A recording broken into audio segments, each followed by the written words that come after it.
उससे थोड़ा सा इधर तक है, उससे थोड़ा आगे बढ़ सकते हैं। और आगे, और इधर, हाँ इधर, हाँ आ जाए।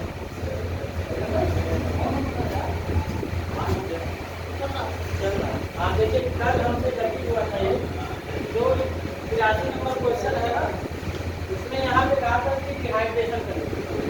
ठीक है, हमने क्या किया कि यहाँ पे देखिए H2 को हम बाहर निकालेंगे। H2 को बाहर जब निकालेंगे तो हमारा कार्बोकेटायन बनेगा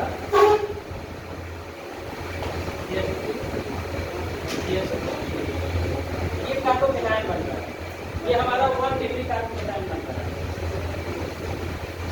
ये 1 डिग्री कार्बोकेटायन बन रहा है। हमने क्या किया था कि कल हमने ये मिथाइल शिफ्ट कराया था। ये गलती है, क्योंकि इसलिए देखिए यहाँ पे क्या है, उसके एडजेसेंट कार्बन पर अगर हाइड्रोजन प्रेजेंट है तो हम पहले क्या करेंगे, हम हाइड्राइड को शिफ्ट करेंगे। अगर हाइड्रोजन प्रेजेंट नहीं रहता है तब हम मिथाइल को शिफ्ट करते हैं। लेकिन यहाँ पे दिया था सिर्फ क्या करना है, डिहाइड्रेशन की बात किया था। तो यहाँ पे आप पूरी शिफ्टिंग के पहले ही जो हमारा कार्बोकेटायन बन रहा है हम उसी को देखेंगे। ये हमारा 1 डिग्री बनेगा, 2 डिग्री नहीं बनेगा। ये इसी कैरेक्टर इक्वेशन है।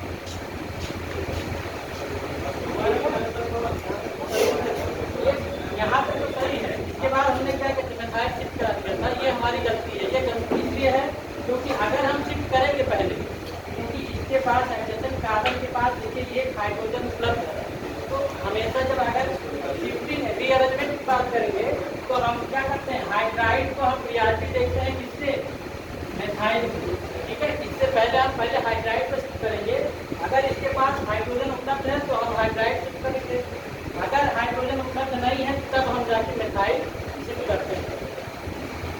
ठीक है, यही कैरेक्टरिस्टिक था, यही हाँ, बस यही प्रकार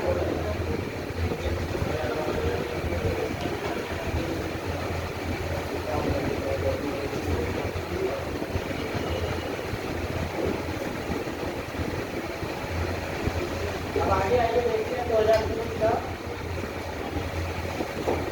7वां।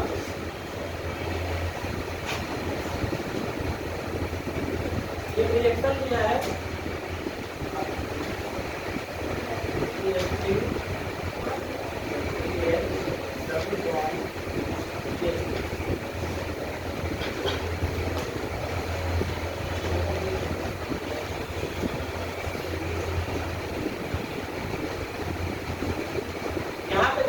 अगर यहाँ पे अगर ये हीट ना दिया होता, 500 डिग्री सेंटीग्रेड हीट ना दिया होता तो हम यहाँ पे एल्यूमिनियम आयन का एडिशन करते, एल्यूमिनियम आयन बनाते।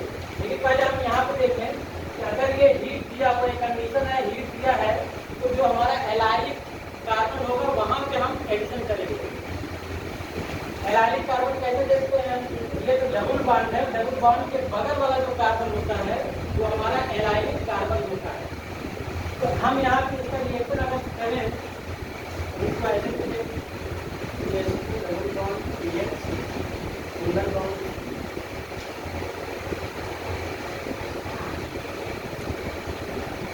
ये क्या है, ये सारे ब्रोमीन इसमें टूटेगा। ये हमारा फ्री रेडिकल मैकेनिज्म देता है। फ्री रेडिकल मैकेनिज्म देगा क्योंकि यहाँ पे हीट कितना है, 500 डिग्री सेंटीग्रेड है। ये फ्री रेडिकल मैकेनिज्म देगा। अब यहाँ पे क्या होगा, ये एक ब्रोमीन यहाँ पे अटैक करेगा, फ्री रेडिकल यहाँ पे अटैक करेगा और यहाँ पे ये बांध टूट जाएगा। ठीक है, ये हमारा बनेगा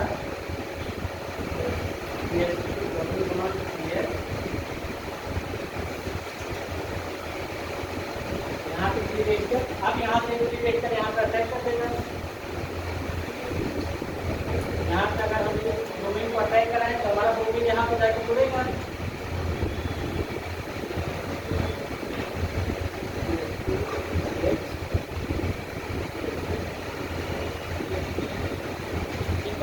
ये हमारा रिएक्टर, इसमें जो डिस्क्रिप्शन दिया है वो गलत दिया हुआ है, ऑप्शन भी गलत है इसका।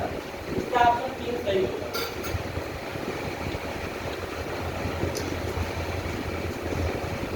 जो आपके किताब में दिया है तीसरा ऑप्शन सही होगा। आपने ऑप्शन पहला सही कराया है, पहला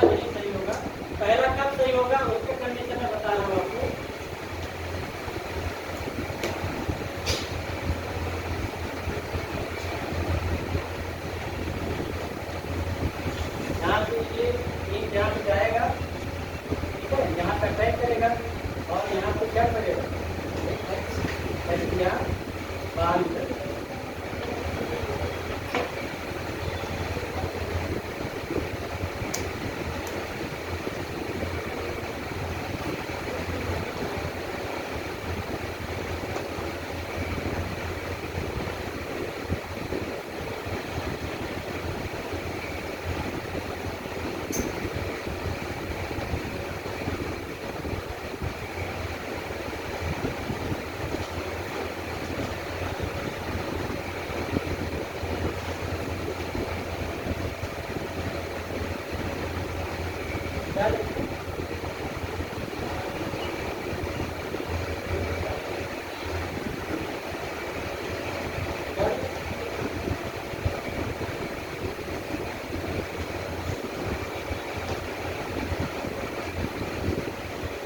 देखिए दूसरा कंडीशन क्या हो सकता है इसमें, अगर यहाँ पे कोई सॉल्वेंट दे दे, जैसे CCl4 दे दे या H2O दे दे, ठीक है, तो यहाँ पे क्या होता है, यहाँ पे इलेक्ट्रोफाइल पहले जनरेट होगा।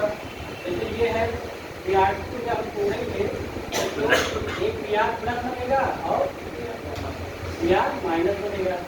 यहाँ पे देखिए इसके पास कितने लोन पेयर ऑफ इलेक्ट्रॉन है, इसके पास लोन पेयर ऑफ इलेक्ट्रॉन है, ठीक है। अब ये इलेक्ट्रोफाइल जाके यहाँ पे अटैक करेगा।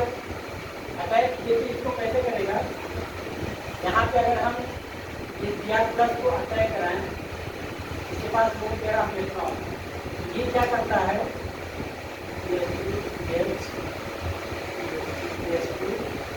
अगर हम यहाँ पे जाके मान लीजिए Br को जोड़ दें, Br को हम यहाँ पे जोड़ दिए, इसके पास क्या है, लोन पेयर ऑफ इलेक्ट्रॉन।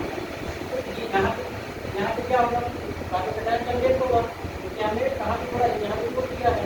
अब क्या करेगा, इसके पास देखिए इसकी बैलेंसी तो इनकम्प्लीट है, ये क्या करेगा, अपना ये जो लोन पेयर ऑफ इलेक्ट्रॉन है ये इसको देगा, तुरंत ये देता है इसको, बनता क्या है,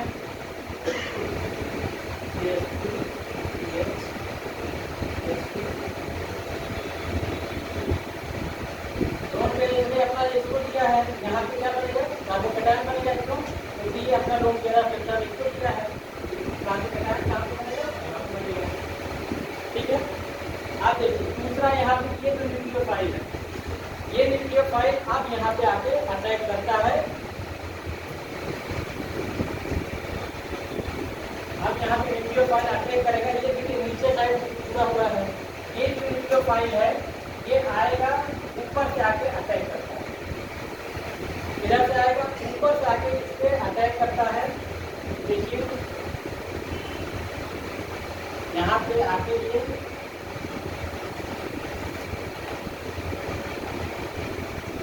ऐसा एक बनाएगा, ये स्ट्रक्चर बनेगा। यहाँ पे क्या है, ये देखिए ये अगर मान लीजिए हम लाइन मान रहे हैं, एक ऊपर जुड़ा हुआ है और एक इसके नीचे जुड़ा हुआ है, इसको हम कहते हैं क्या, एंटी एडिशन, एंटी एडिशन।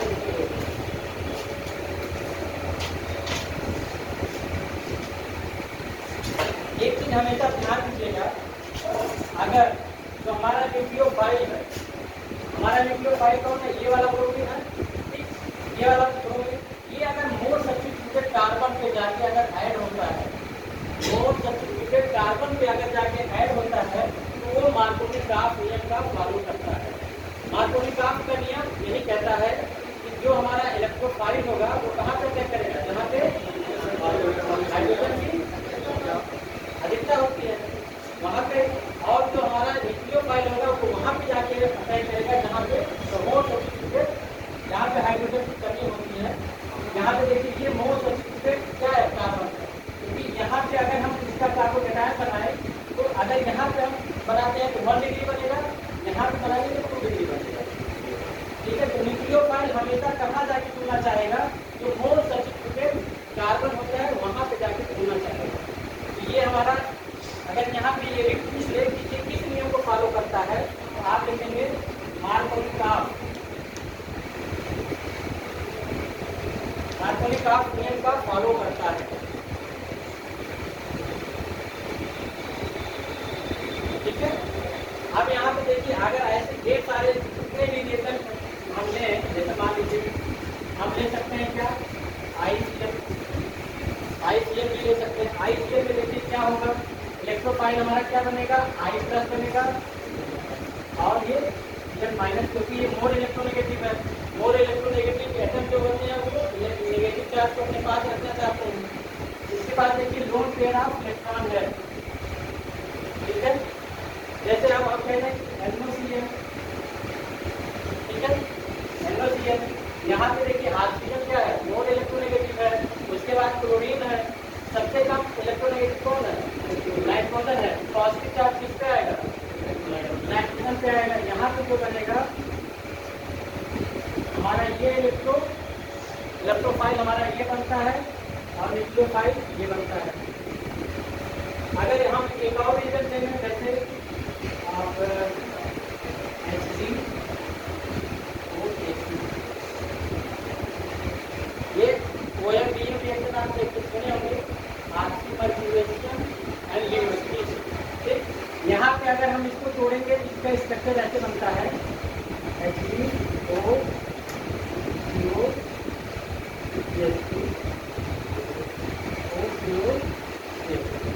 ठीक, ये स्ट्रक्चर इसका है। यहाँ पे देखिए ये क्या है, ये मेटल है और ये नॉन मेटल है। ये दोनों बॉन्ड बनाना नहीं चाहेंगे, ये क्या करते हैं, ये बॉन्ड को ब्रेक कर देता है। और यहाँ पे जो इलेक्ट्रोफाइल बनता है HCl, वो इसमें एसिटाइल, इसको हम एसिटाइल ग्रुप मानते हैं, तो हम इसको कैसे लिखते हैं, पॉजिटिव चार्ज पे आएगा, और इसके पास एक लोन पेयर ऑफ इलेक्ट्रॉन होता है। ये भी कैसा रिएक्शन देगा, सेम रिएक्शन यही करेगा, ठीक है। सभी जो है इसमें रिएक्शन एंटी रिएक्शन पे ये सब उदाहरण है। कल मैं यही आपको समझाने की कोशिश कर रहा था, इस चीज को समझा नहीं पाया। ऐसे ही रिएक्शन जितने भी हैं ये सब क्या करेंगे, 3 मेंबर का कार्बोकेटायन बनाएंगे। इसमें अगर हमने ये जो है ये भी 3 मेंबर का बनाएगा, ये भी। और अगर हम और भी रिएक्शन ले सकते हैं, जैसे HOCl है, यहाँ पे क्या बनेगा, देखिए यहाँ पे क्या है, मोर इलेक्ट्रोनेगेटिव है, ये क्या करता है, ये OH माइनस और Cl पॉजिटिव। अब यहाँ पे देखिए Cl के पास क्या है, मोर पेयर ऑफ इलेक्ट्रॉन है, तो ये भी सेम रिएक्शन नहीं करेगा, सभी एंटी रिएक्शन देते हैं। जैसे और अभी हम रिएक्शन करा दे रहे हैं, उदाहरण और करा दे रहे हैं, समझा दें।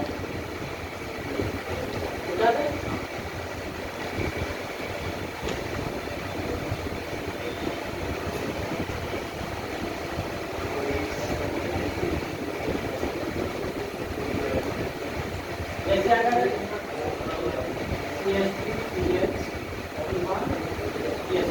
अगर हम ये ले लें NOCl ले लें, यहाँ पे हमारा क्या है, ये इलेक्ट्रोफाइल है, इसके पास लोन पेयर ऑफ इलेक्ट्रॉन है, तो ये क्या करेगा, ये डायरेक्ट आप ऐसे जोड़िए NO और यहाँ पे पॉजिटिव, ठीक। डायरेक्ट आप क्या करेंगे, सॉरी यहाँ से हम रिएक्शन करा रहे हैं NOCl, ठीक। ये हमारा हो जाएगा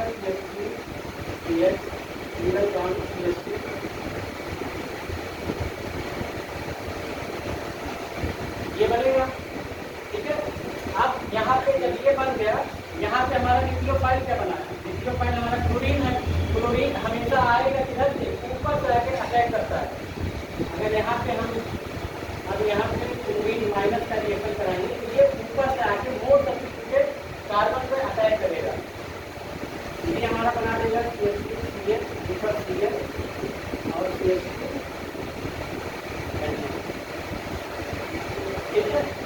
आप ये रिएक्शन पढ़े होंगे, नाइट्रोसोनियम एडिशन जब करवाए हैं, ये रिएक्शन देखिएगा, सेम प्रोडक्ट बनता है इसमें। ये सभी एंटी रिएक्शन ही देंगे, एंटी रिएक्शन, और ये इसके नियम को फॉलो करते हैं, मार्कोनी काफ नियम का फॉलो करते हैं।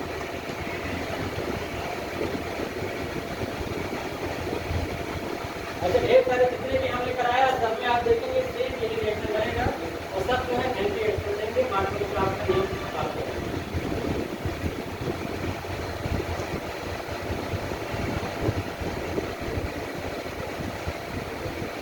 अगर आप मैकेनिज्म समझ जाएंगे तो फिर आपको रिएक्शन करने में कोई समस्या नहीं है।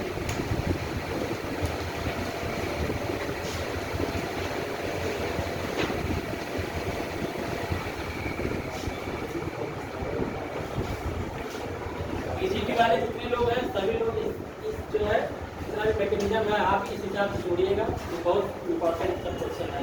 एल्कीन पढ़ने में अगर मैंने 3 जो बता रहा था पूरा अगर मैं बता दिया होता ठीक है तीनों नियम तो आपको एल्कीन पढ़ने की जरूरत नहीं। आपको ये रखने की जरूरत नहीं पड़ती कि अच्छा उसमें OMDM जैसे ऑक्सीमर्क्यूरेशन डीमर्क्यूरेशन में क्या होता है। आपका मार्कोनी-काफ नियम को रखते हैं कि कैसे क्या होता है, कहाँ पे हम ऐड करें कहाँ पे ऐड ना करें। एंटी मार्कोनी-काफ में कहाँ पे हम ऐड करते हैं कहाँ पे नहीं करते हैं। हाइड्रोकोलेशन में क्या करते हैं क्या नहीं करते आपको जरूरत नहीं पड़ती।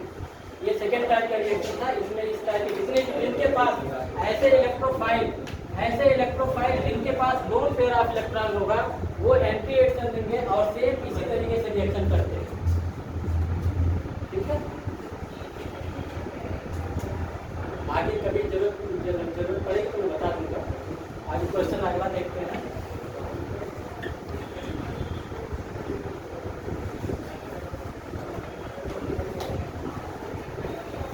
चलिए आगे क्वेश्चन देखते हैं। 9वां क्वेश्चन।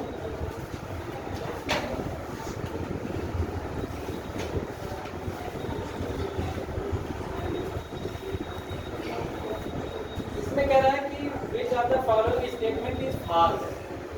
पहला दिया है कि जो काइनेटिक एनर्जी है kinetic energy equal to 3/2 NRT होता है। ये होता है कि नहीं होता है? होता है। देखिए कैसे होता है हम जानते हैं तो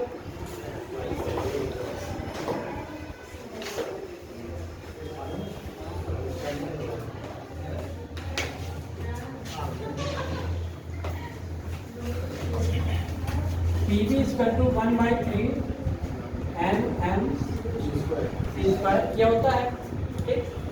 हम N × M को मोलर मास कहते हैं 1/3 कैपिटल M C²। ये हो गया। अगर हम ऊपर नीचे 2 से गुणा और 2 से भाग करते हैं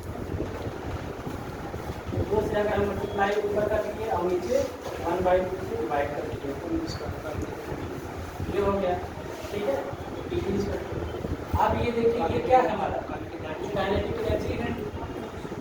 PV इक्वल टू 2/3 इसको हम लिख सकते हैं क्या काइनेटिक एनर्जी। ठीक है, अब PV इक्वल टू आप आइडियल गैस देखिए PV इक्वल टू nRT होता है। nRT equal to 2/3 kinetic energy. अब यहाँ से काइनेटिक एनर्जी क्या होगा ठीक है यहाँ पे मल्टीप्लाई हो जाएगा डिवाइड बाई 2 यानी ये हो जाएगा 3/2 NR। यानी कि आपका जो पहला एजम्पशन इसमें दिया हुआ है पहला स्टेटमेंट क्या है 2 है। पहला स्टेटमेंट आपका 2 है कि देखिएगा पढ़िए सर। कह रहा है कि sir total kinetic energy of n mole of an ideal gas is 3/2 nRT। देखिए काइनेटिक एनर्जी क्या है 3/2 nRT के इक्वल है। यानी कि पहला ऑप्शन तो सही हो गया। दूसरा ऑप्शन जो दिया है वांडर वाल इक्वेशन दिया है।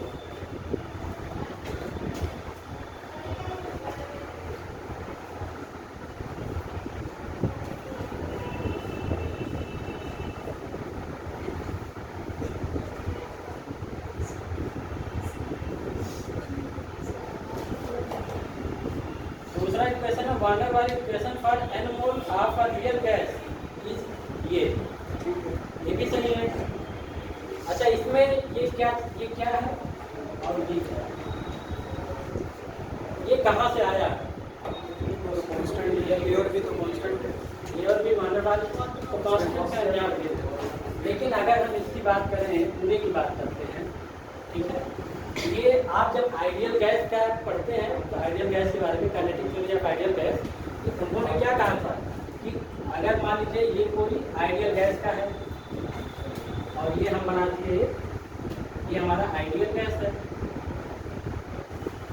ये हमारा आइडियल गैस है और हमारा ये रियल गैस हम ले रहे हैं। उन्होंने कहा था कि आइडियल गैस, ये आइडियल गैस के मॉलिक्यूल है, आइडियल गैस के मॉलिक्यूल के बीच जो इंटरमॉलिक्यूलर फोर्स ऑफ अट्रैक्शन होता है वो नेग्लिजिबल, उसमें no intermolecular force of attraction, किसी इनके बीच में कोई इंटरमॉलिक्यूलर फोर्स ऑफ अट्रैक्शन नहीं लगता है। ठीक, लेकिन रियल गैस में जब हम बात करते हैं तो रियल गैस के जो मॉलिक्यूल होते हैं वो बड़े बड़े होते हैं, बात में जैसे हम पहले अगर इतने बड़े हो जाते हैं, ठीक है, ये आपके इतने बड़े बड़े हैं। यहाँ पे देखिए, यहाँ पे क्या होता है कि इन दोनों के बीच में कुछ ना कुछ इंटरमॉलिक्यूलर फोर्स ऑफ अट्रैक्शन लगता है। रियल गैस के जो मॉलिक्यूल होते हैं वो बड़े बड़े होते हैं, इनके बीच में इंटरमॉलिक्यूलर फोर्स ऑफ अट्रैक्शन लगता है। इसीलिए हमारा उन्होंने क्या किया, ये इंटरनल प्रेशर हम इसको कहते हैं, ठीक है, ये इंटरनल प्रेशर होता है, इसको हम कहते हैं प्रेशर करेक्शन। ठीक, ये जो पार्ट है, ये पार्ट उन्होंने कहा था कि जो आइडियल गैस के जो गैस मॉलिक्यूल है, जो आइडियल गैस के मॉलिक्यूल हैं, ये अगर इसकी हम वॉल्यूम की बात करें और जो पूरे कंटेनर के वॉल्यूम की बात करें तो वो दोनों नेग्लिजिबल होते हैं। लेकिन यहाँ पे देखिए, अगर इन सबको हम एक जगह, जितने भी ये गैस मॉलिक्यूल हैं, ठीक है, एक जगह ला के इकट्ठा कर दें, अगर इकट्ठा कर दिए इतने में, ठीक, तो जो जो मॉलिक्यूल है गैस मॉलिक्यूल, उसका वॉल्यूम और इसके वॉल्यूम की तुलना में नेग्लिजिबल है। लगभग क्या होगा, सभी जितने मॉलिक्यूल होंगे लगभग पूरी जगह भ्रमण करेंगे, ठीक है। लेकिन जब हम रियल गैस की बात करते हैं तो रियल गैस में अगर कहीं एक जगह ला के रखेंगे सभी को, ठीक है, क्योंकि मॉलिक्यूल बड़े बड़े हैं तो वो तो स्थान तो भाई जाहिर सी बात है कि इतना वॉल्यूम कंटेन करेंगे ही। अब जो गैस मॉलिक्यूल है वो लगभग अब इतने स्थान में ही भ्रमण कर पाएगा, इतने स्थान में ही वो इधर उधर टक्कर मारेगा, तो यानी कि इतना वॉल्यूम तो हमारा क्या होगा, बढ़ेगा ही। तो हमारा ये वॉल्यूम करेक्शन है, इसको हम कहते हैं वॉल्यूम करेक्शन। ये कहाँ से आया, ये हम पढ़ते हैं PV = nRT।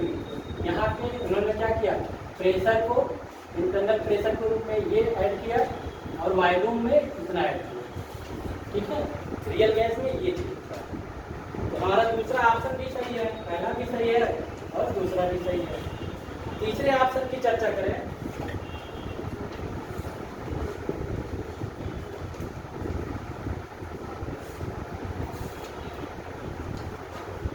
तीसरा ऑप्शन क्या कह रहा है, तीसरे ऑप्शन में देखिए VRMS आपने पढ़ा ही होगा, VRMS बराबर क्या होता है, 3RT/m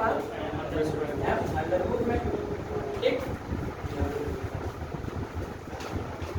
और स्क्वायर रूट वेलोसिटी, ये क्या होता है, क्या होता है,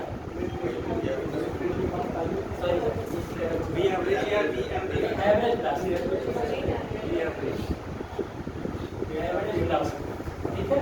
एवरेज वेलोसिटी क्या होती है, 8RT/π।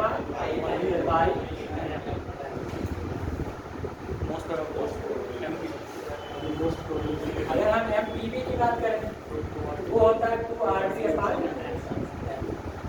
लेकिन ऑप्शन में क्या दिए हैं, ऑप्शन में देखिए 2RT/πm। आप इसमें देखिए ऑप्शन में 2RT/πm, जबकि यहाँ पे ये पाई नहीं होता है, ये सिर्फ 2RT/m होता है।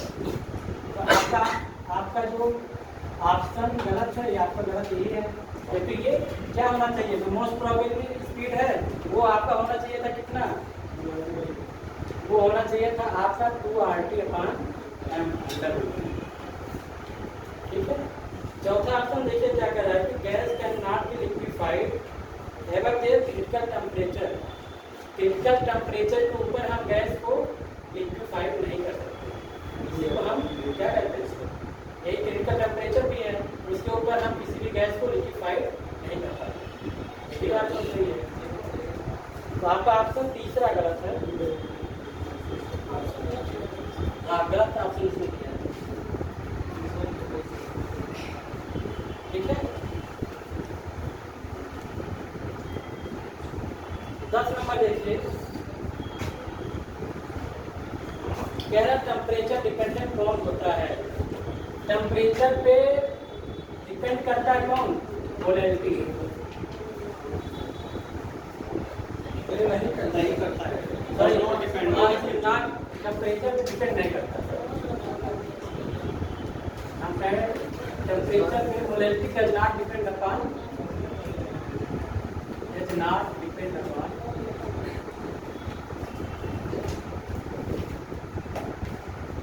टेम्परेचर।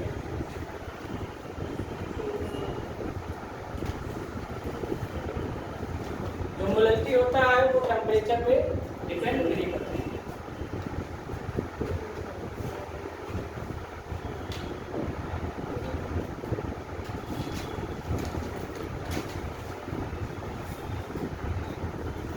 क्योंकि 11 नंबर इलेक्ट्रोकेमिस्ट्री से दिया हुआ है, क्योंकि उसमें जो है आपका मास वगैरह होता नहीं है।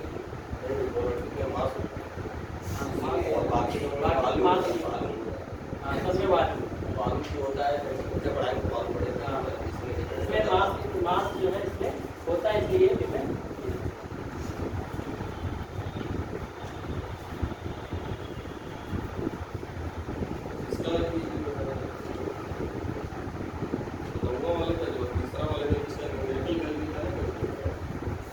अच्छा, वो तो इसका तो ऐसे है। हाँ हाँ, वो हाँ, ये होता है जवन पानी के लिए कैसे कैसे होता है, उसको ठीक है बता दो। ये बात तो बता दो। मेरा लेवल तो लगा पूरा डेरिवेशन लगा चाहिए, डेरिवेशन करते हुए। हाँ हाँ, तो पूछता ना कि ये RMS अनुपात है और मोस्ट का अगर है इसकी अनुपात है, उसको है तो ये होता है 1:1 एक रेशियो के अनुपात में होता है। 1.28 अनुपात 1.26 अनुपात 1 के अनुपात में होता है। वो मैं इसका बताऊंगा।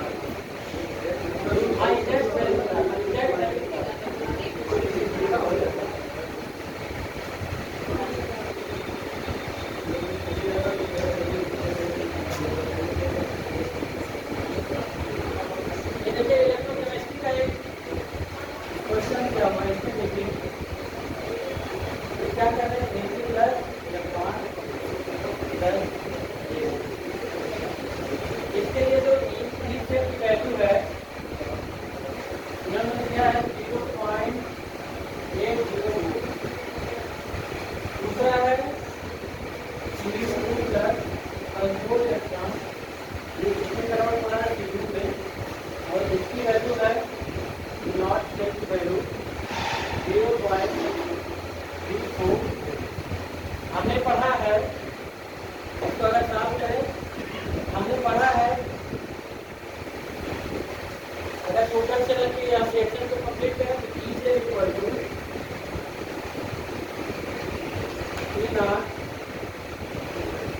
Oxidation potential of anode, oxidation potential of anode minus plus E not reduction potential of cathode. ठीक, हमने ये पढ़ा हुआ है, ये हमारा फार्मूला है। अब यहाँ पे देखिए, और इसमें एक कंडीशन भी दिया है, कह रहा है कि जो कॉपर है ये जो है ये किस पे है, ये एनोड पे है। ठीक है, ये किस पे है, एनोड पर है। तो अगर ये एनोड पे है, एनोड पे क्या होता है, ऑक्सीडेशन होता है। यहाँ पे दिया गया है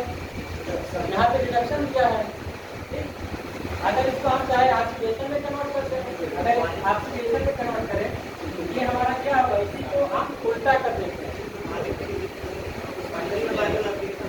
हाँ, अगर मेन वैल्यू लेगा तो भी आ जाएगा, लेकिन अब देखिए हम इसको क्या करें, इसको हम ऑक्सीडेशन को एनोड पे कहा है, एनोड पे जब कहा है तो हम इसको ऑक्सीडेशन में कन्वर्ट कर देते हैं। तो ये क्या होगा,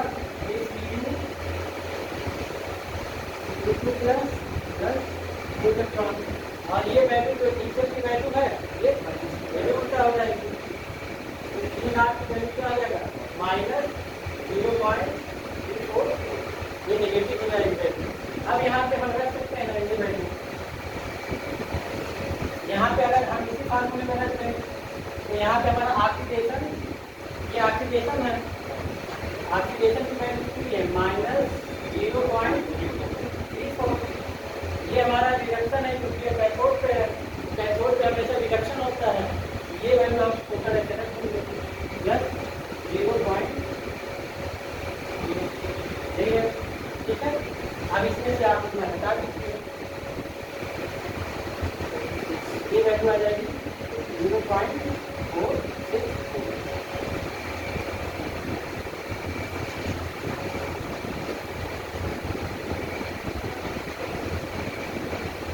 आपका ऑप्शन पहला सही है, इसी बराबर कैथोड माइनस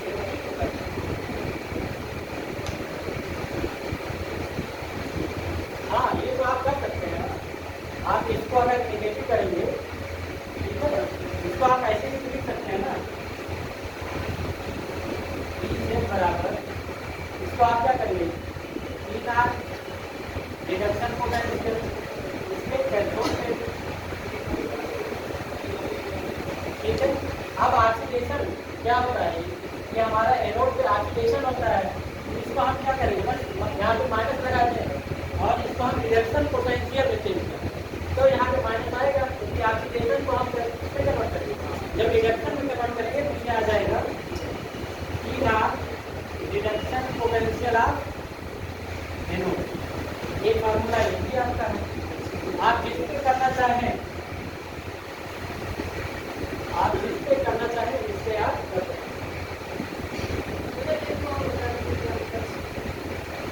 हाँ, कोई भी जैसे एग्जाम्पल इसमें आगे आएगा और भी आएंगे इसमें बता दें, या आप ले आइएगा क्वेश्चन तो वहाँ पर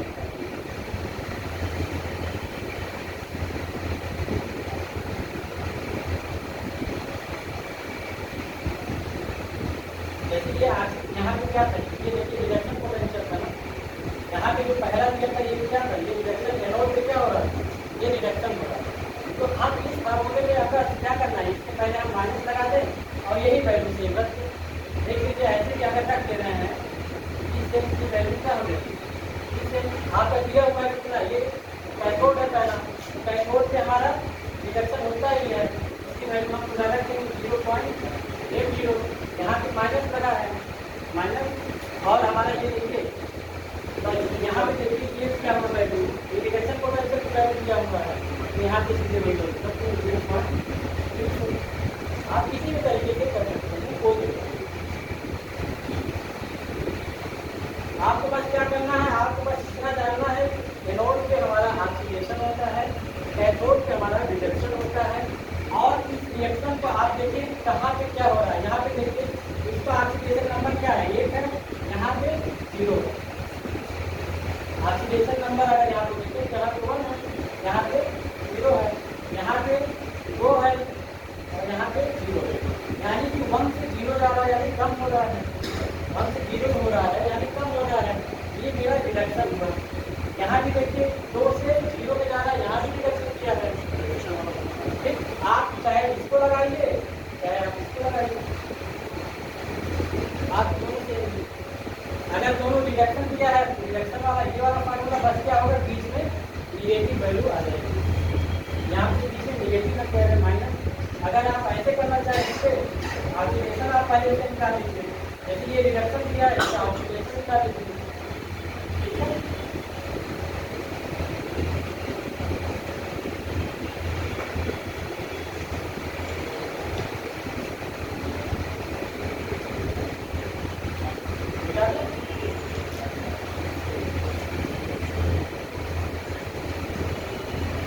अगला क्वेश्चन आपका फिर वान डेर वाल्स फोर्स पे ही है।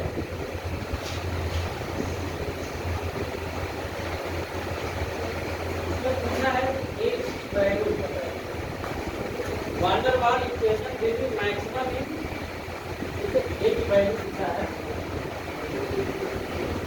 आपका 13 नंबर क्वेश्चन है। इसमें पूछा है कि ए की वैल्यू किसमें मैक्सिमम होगी, ठीक है।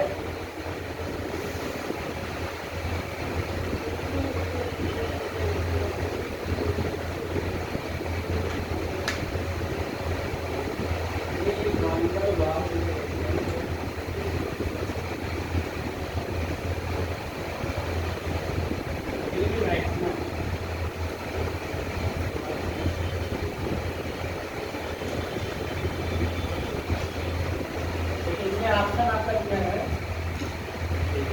मीडियम दिया है, दूसरा हाइड्रोजन दिया है, तीसरा ऑक्सीजन दिया है और चौथा अमोनिया। अब यहाँ पे ए की वैल्यू हम कैसे निकालेंगे, अभी देखिए अभी कुछ पहले हम आपको बताया है, जैसे ये है ना, ये हमारे रियल गैस के मालिक, ये हमारे रियल गैस के मालिक। हमने बताया था कि इनके बीच में कुछ ना कुछ फोर्स ऑफ अट्रैक्शन लगता है। अगर हम यहाँ पे कहें जो हमारा ए है, ये हमारा क्या था, वो ये कांस्टेंट वैल्यू, ठीक, ये हमारा किस पे डिपेंड कर रहा है, कहीं ना कहीं फोर्स ऑफ अट्रैक्शन पे डिपेंड कर रहा है, फोर्स ऑफ अट्रैक्शन पे कहीं ना कहीं ये डिपेंड कर रहा है। अगर मान लेते हैं अगर ये फोर्स ऑफ अट्रैक्शन पे डिपेंड कर रहा है, तो अगर मान लीजिए मेरे पास कोई नॉन पोलर मॉलिक्यूल है, पोलर मॉलिक्यूल है, ठीक है, और ये मान लीजिए कोई नॉन पोलर, पोलर मॉलिक्यूल में पोलर मॉलिक्यूल जो भी होते हैं उनके बीच में क्या होता है, डाइपोल मोमेंट होता है, ठीक, उनके बीच में फोर्स ऑफ अट्रैक्शन भी लगेगा। भाई डाइपोल मोमेंट अगर हम कहें जैसे मान लीजिए कि NH3 है, ठीक है, इसके बाद जो तेरा इलेक्ट्रॉन होता है, ये क्या करता है, इसको कहीं ना कहीं इसके बीच में डाइपोल मोमेंट होता है कि नहीं, अगर इसको हम निकालें हमारा ये क्यों बनेगा ऐसे, ठीक, इनके बीच में डाइपोल होगा, कहीं ना कहीं शिफ्ट होगा कि नहीं होगा। अगर हम ये इस कार्बन और नाइट्रोजन की बात करें हाइड्रोजन में, यहाँ पे क्या बनेगा, अगर यहाँ पे हम कहें यहाँ पे ये क्या होगा, और ये पॉजिटिव में आएगा, ये नेगेटिव होगा, यहाँ पे पोलरिटी जनरेट हो रही है। दूसरा देखिए जैसे हम कहते हैं कि SO2 है, S, यहाँ पे क्या होगा, इसके नेगेटिव चार्ज, डेल्टा नेगेटिव और डेल्टा पॉजिटिव इसका आएगा, तो यानी कि कहीं पोलरिटी जनरेट हो रही है नहीं हो रही है। पोलरिटी अगर जहाँ जनरेट होगा वहाँ पे फोर्स ऑफ अट्रैक्शन लगेगा। अब यहाँ पे ऑप्शन में देखिए हीलियम, हीलियम हमारा क्या है, जैसे अगर H2 है, H3 है, तो इसका इसमें कोई फोर्स ऑफ अट्रैक्शन है, ये नॉन पोलर मॉलिक्यूल है, ठीक। हाइड्रोजन में देखिए, हाइड्रोजन में दो मॉलिक्यूल, इनके बीच में कोई फोर्स ऑफ अट्रैक्शन लगेगा, क्योंकि ये नॉन पोलर है, दोनों नॉन पोलर है, इसलिए हमेशा पोलर मॉलिक्यूल जो होगा उसकी वैल्यू ज़्यादा होती है किसके, non polar. Force of attraction किसमें लगेगा, नॉन पोलर मॉलिक्यूल में लगेगा। तो यहाँ पे अमोनिया में हमारे क्या है, ये नॉन पोलर है, इसमें हमारा डाइपोल मोमेंट भी होता है, इसलिए हमारा ऑप्शन जो होगा सही होगा।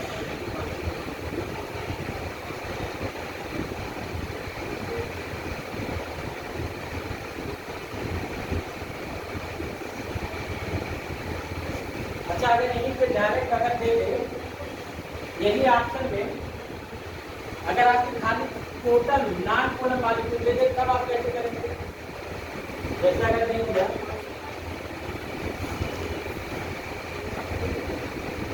क्लोरीन दे दिया, Cl2 दे दिया, ब्रोमीन दे दिया और आयोडीन दे दिया, ठीक है, तब आप कैसे बताएंगे कि एक वैल्यू किसमें ज़्यादा हो,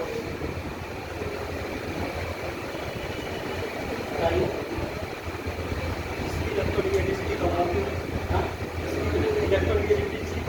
नहीं, इलेक्ट्रोनेगेटिविटी से आप नहीं, केमिकल बॉन्डिंग पढ़ते हैं, ठीक है, केमिकल बॉन्डिंग पढ़ेंगे तो जो फोर्स ऑफ अट्रैक्शन होता है, फोर्स ऑफ अट्रैक्शन, उसको हम क्या कहते हैं, वान डेर वाल्स फोर्स कहते हैं। इसको हम कहते हैं क्या, वान डेर वाल्स फोर्स भी कहते हैं, ठीक। तो इसमें केमिकल बॉन्डिंग हम वान डेर वाल्स फोर्स अगर है तो वहाँ पे हम ये भी देखते हैं कि वान डेर वाल्स फोर्स किस पे डिपेंड करता है, मोलर मास पर। ये मोलर मास पर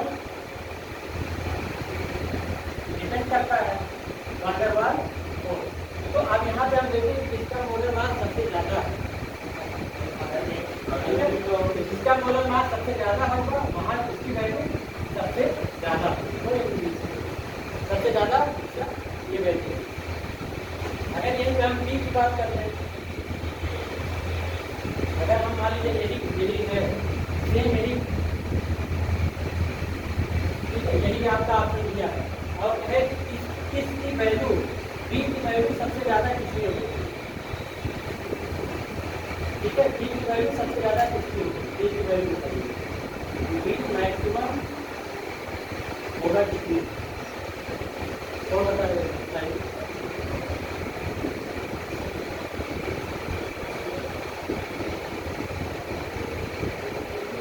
हमारा देखिए फार्मूला क्या है, सी माइनस डी होता है। हमने अभी बताया कि अगर ये गैस है, इसमें वायुम क्या कर रहा है, वायुम तो दे ही रहा है, ठीक, तो कहीं ना कहीं ये साइज पे डिपेंड कर रहा है कि नहीं, तो जो बी हमारा होता है बी किस पे डिपेंड कर रहा है, कहीं ना कहीं साइज पर डिपेंड करता है, ठीक है, बी किस पे डिपेंड करेगा, साइज पे डिपेंड करेगा। अब यहाँ पे साइज की वैल्यू, इसकी साइज बड़ी होगी, इसकी वैल्यू बी की वैल्यू ज़्यादा होगी, हाँ इसलिए हाँ साइज ऊपर से नीचे जाने पे जब हम ऊपर से नीचे ग्रुप में आते हैं साइज हमारा बढ़ता है, इसकी वैल्यू भी ज़्यादा होगी, यहाँ ई की वैल्यू ज़्यादा होगी।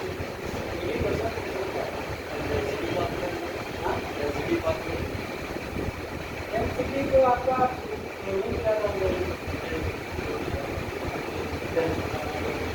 छोटा देखिए, अगर हम यहाँ पे डेंसिटी के साथ हम समा करेंगे वायरों को डेंसिटी बता करेंगे, तो डेंसिटी भी आपका अगर देखें तो डेंसिटी भी इससे ज़्यादा होगी,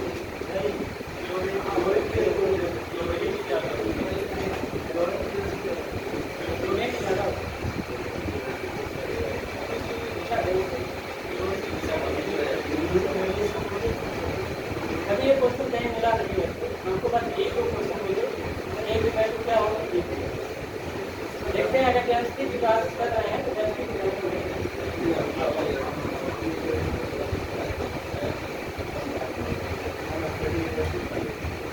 चलिए ठीक है, आगे देखते हैं। हो गया, ए की वैल्यू और बी की वैल्यू को आप निकालिए में प्लेट जाता है। देखिए पीजीटी में क्वेश्चन पूछेगा, यहाँ पे तो क्वेश्चन पूछ क्या करेंगे, पीजीटी में भी मान लीजिए पूछा ही है, ए की वैल्यू पूछा ही है, पीजीटी में क्वेश्चन पूछ सकता है कि बी की वैल्यू बताइए या ए की वैल्यू बताइए, तो वहाँ भी क्वेश्चन पूछ सकता है। आपके नीट वगैरह में